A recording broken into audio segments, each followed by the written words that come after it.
work in an office, meeting the public, whether it's in person or by telephone, is an important part of your job. It can be pleasant like this.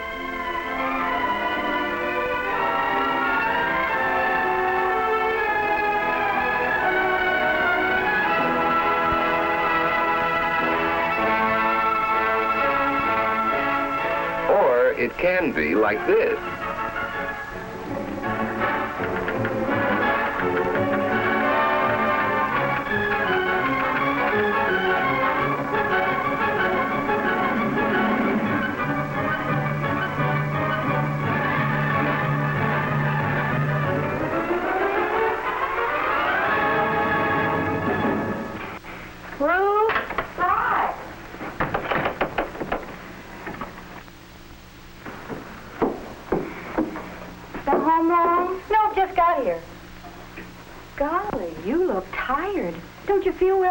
I feel terrible. Oh, what's the matter? You sick?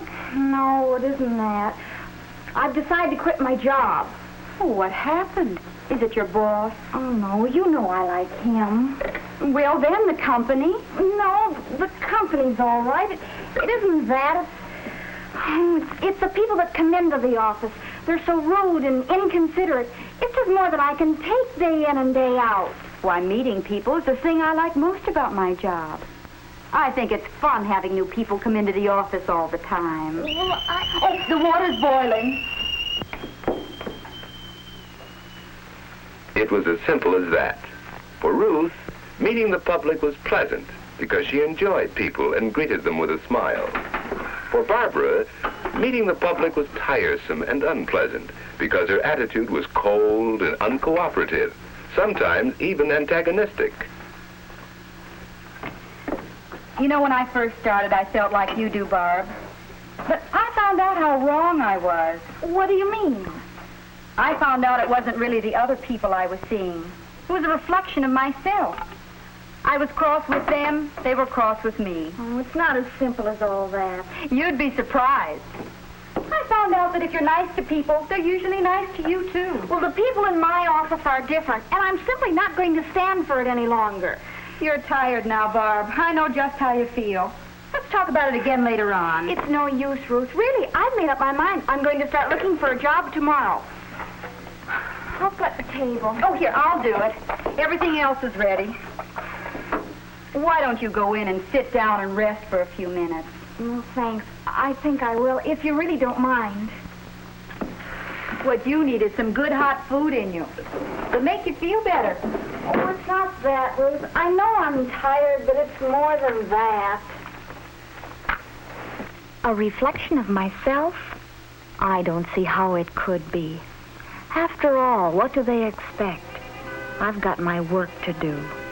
I can't stop and pass the time of day with every person who wants to strike up a conversation.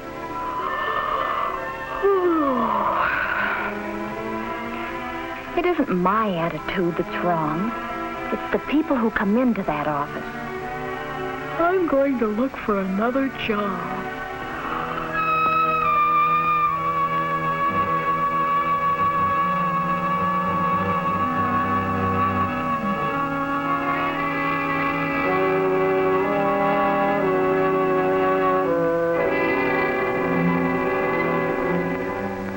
How much longer are we going to have to wait? Mr. Franklin's a busy man. You can't expect to walk right in on him and get a job. I'll bet that secretary's forgotten we're here. Hey, look at all the other people waiting. You see that man? He's one of Mr. Thompson's biggest customers. I have an appointment with Mr. Franklin. Dressed like that? Yeah. Do you? Well, I doubt if he'll be able to see you at all. I see. She's brushing him off as though he were a nobody. I guess his shabby clothes have her fooled. I wish she'd answer that telephone. It makes me nervous to have it ring. Well, come to think of it, I let it ring often enough myself.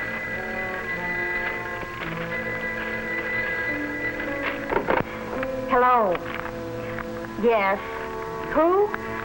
Yes, this is Mr. Franklin's office. No, he's busy. No.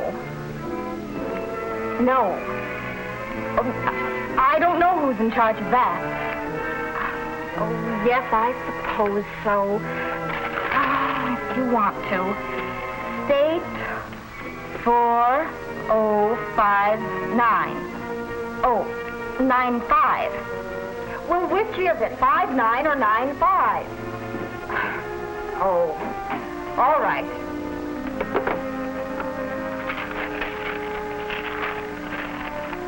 Yes? May I see Mr. Franklin, please? What did you want to see him about? I'd like to discuss that with him, if I may. Is it about a job? No, I represent the Bragdon Company. You selling insurance?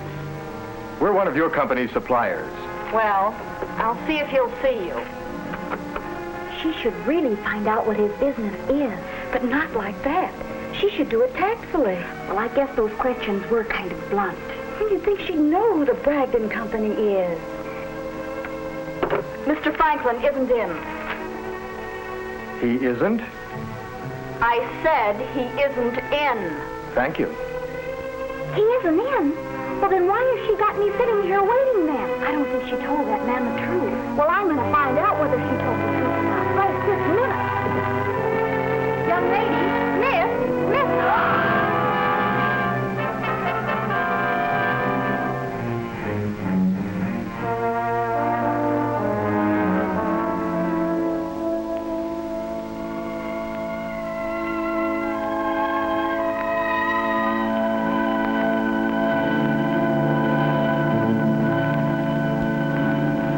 Sorry to wake you, Barb.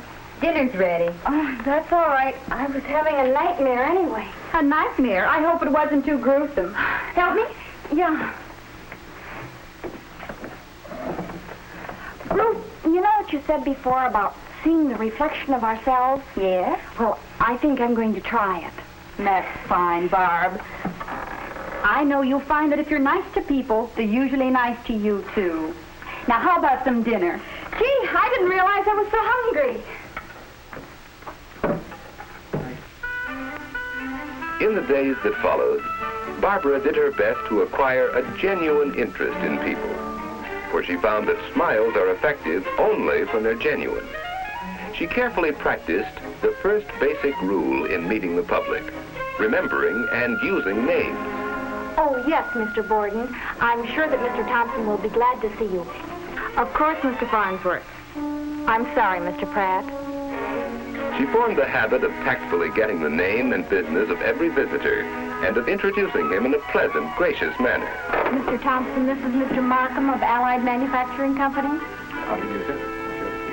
She learned to anticipate Mr. Thompson's needs and have ready for him material he might require during an interview. When it became necessary to interrupt an interview with information from Mr. Thompson, Barbara wrote out the message. It wasn't all easy. She made some mistakes, of course.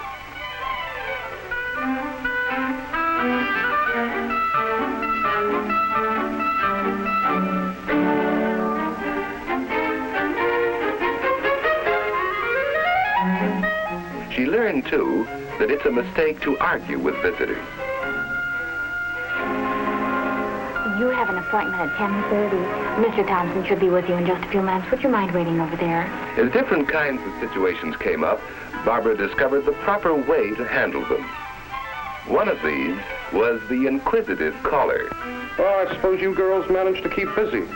Yes, there's always enough work to do. There's a rumor that the firm closed a big deal with Marshall & Company. Is that so? Yes, a 5-year contract. Know anything about it? I can't say that I do. However, if you'd like to see Mr. Walker, that's No, all. it's perfectly all right. It's not that important. Yes, Barbara learned to be on guard against the visitor who asks too many questions, to handle him tactfully but firmly. She learned how to turn away a visitor firmly without making an enemy of him. Can I make an appointment now for some time? Next week? Anytime? I'm free anytime. Well, perhaps I can phone you when an appointment would be more convenient. I have your number. Well, all right. That's fine. Thank you. Thank you. She learned good telephone manners, like answering promptly, using the caller's name. Mr. Thompson's office. Yes, certainly, Mr. Hunt.